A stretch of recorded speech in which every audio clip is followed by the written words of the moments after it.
আমার মৃত্যুর কোনো ভয় নেই। ঘরেও যদি মরতে হয় বাইরেও মরি। টিভি বা পুলিশের আর্মিদের কাছে বলবো যে গুলি কর, আমাকে গুলি কর। বাবা আজকে যে তুমি এই আন্দোলনে এসেছো, কেন এসেছো? আমি আন্দোলনের বিচার পেতে আসছি। কার বিচার চেতে? যারা অকারণে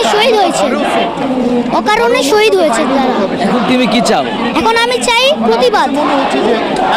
আর আরেকটা চাই যে হাসিনা যেন এই প্রধানমন্ত্রীর চেয়ার থেকে সরে যায় এবং মিজানুর রহমান আজাদের জন্য বসে যায়। আচ্ছা, দুই ভাইরা দুই হাত প্রসারিত করে গুলি খেলো, তাদের ব্যাপারে কি বলবো? তাদের ব্যাপারে বলবো যে দোয়া করি যারা যেন জান্নাতবাসী হন, আর হাসিনা যেন জাহান্নামবাসী হোক। কারণ সে যে অকারণে বলেছে, সে কিন্তু একটা মিথ্যা কথা বলেছিল। প্রথমে বলেছে যে রাজাকারের বাচ্চারা কোটা পাবে না, আর আবার পরে বলছে যে আমি কি তাদেরকে রাজাকার বলেছি? তারা নিজেই রাজাকার বলছে। তাহলে সে কেন বলল মিথ্যা কথাটা? তুমি কি তোমার ভাইদের মতো বুক প্রসারিত করে দেবে? আমি অবশ্যই করতে চাই। আমি অবশ্যই করব, চাইলে আমি জীবনও দিতে রাজি আছি। জীবনও দিতে রাজি আছো? তাহলে আজকের এই আন্দোলনে কাকে নিয়ে এসেছো? আমার বাবাকে নিয়ে এসেছি। বাবার সাথে এসেছো? বাবা তোমাকে এখানে নিয়ে এসেছে? হ্যাঁ। তোমার ভয় লাগে না? না, আমার ভয় নাই, আমার মৃত্যুর কোনো ভয় নেই। কেন ভয় নাই? কারণ যে ভাইয়েরা আমাদের ভবিষ্যৎ চিনে, ভবিষ্যৎ করে যে শহীদ হয়েছেন, তাদের জন্য আমরাও জীবন দিতে পারি না?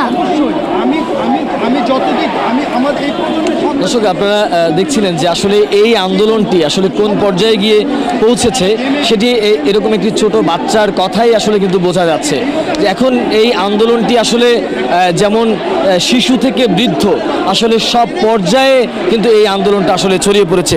আমরা একটু এই যে শিশুটিকে এই আন্দোলনে নিয়ে এসেছেন তারই পিতা, আমরা একটু তার পিতার মুখ থেকেই শুনবো যে আসলে তার সন্তানকে নিয়ে এই আন্দোলনে যোগ দেওয়ার কারণটা কি।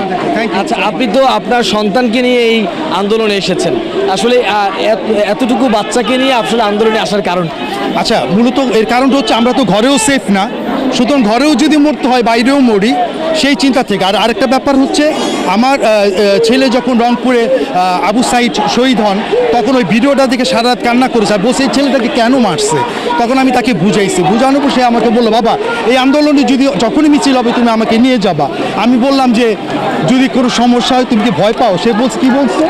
আমি মৃত্যুর কোনো ভয় পাই না। ও মৃত্যুকে ভয় পায় না। আর টিভি বা পুলিশের আর্মিদের কাছে বলবো যে গুলি কর, আমাকে গুলি কর। ঠিক আছে, এই হচ্ছে আর কিছু ভাই? আপনারা দেখছিলেন যে একজন বাবা তার সন্তানকে নিয়ে এসেছেন এবং সন্তান বুক পেতে দিচ্ছেন যে এই অস্ত্রের মুখেও তিনি দুই হাত প্রসারিত করে দিচ্ছেন। আসলে এটাই আন্দোলন, এভাবেই আসলে আন্দোলনের বিজয় আসে।